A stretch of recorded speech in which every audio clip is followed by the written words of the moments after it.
The Divine Veena. The Divine Veena and the Man-made Veenas. Veena is a musical instrument mentioned even in the Vedas. Gods such as Dakshinamurti Shiva, Sharada, and sages like Narada and Tumburu hold a veena in their hands. Their veenas are called Rudra, Kachapi, Mahati and Kalavati respectively. It is believed by some that Bharatiyas have attributed their own instruments to their deities as well. This view is incorrect. During intense meditation, the rishis of Bharata had an inner vision of the gods holding these instruments. They accepted their vision of these instruments as a gracious gift of God to mankind. The physical instrument was designed according to their inner vision and in a manner befitting the tattvas or principles which are represented by these instruments.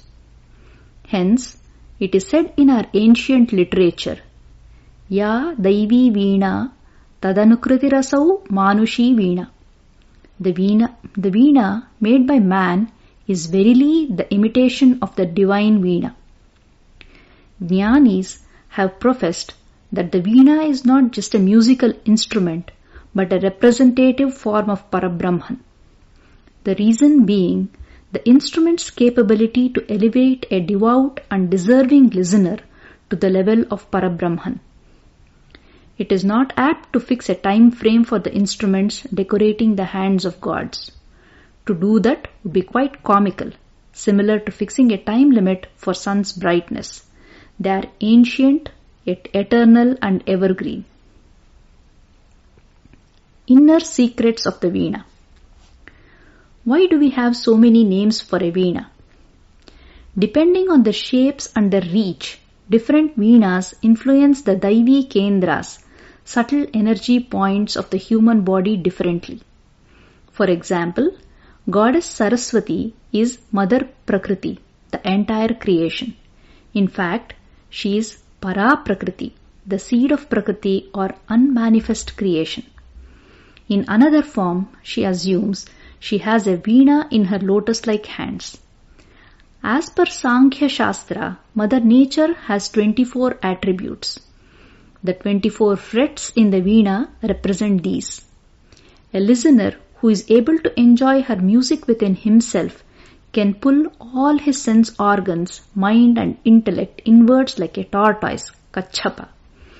He is able to sense, experience and enjoy the divine qualities of the inner primordial sound, Nada, even when the veena instrument is played externally. This can elevate him to a state beyond the ken of sensory organs. Thus, the fruits of listening to the music being played on this veena belongs to the realm of both sensory, bhogayata, as well as extrasensory, yogayata perceptions.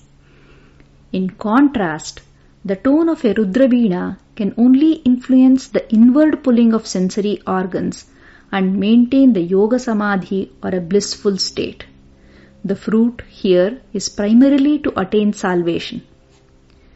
The Sushumna Nadi, which exists within the core of our backbone, is the primary source of all the secrets relating to the union with God or yoga.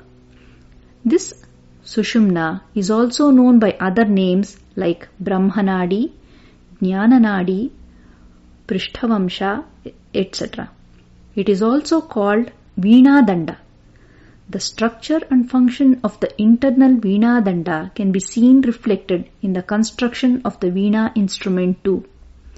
The construction of the Veena instrument resembles the human body and the Brahma Danda that runs from head down to waist. The internal 7 chakras of the human body resemble the 7 strings. Sound emanates from these strings. The Nagapasha in the Veena represents the mind in our body that restrains the Kundalini Shakti. The instrument too has a Nagapasha which anchors all the strings. Goddess Saraswati resides in the internal Veena Danda and plays the divine Veena executing the wish of the Parabrahman. in the process of creation, sustenance and dissolution. This principle exists in the Veena instrument as well. Gotuvadyam is another instrument which requires superior skill and expertise to play. This is essentially a Veena without the frets. Hence, it is also called as Dhanurveena. The main purpose of Bharatiya Sangeeta Vidya is to reach Parabrahman. All the three subdivisions of Sangeeta, Nritta, dance, Gita, song, and Vadya, instrumental music, point in the same direction. Namah Paramarishibhyaha.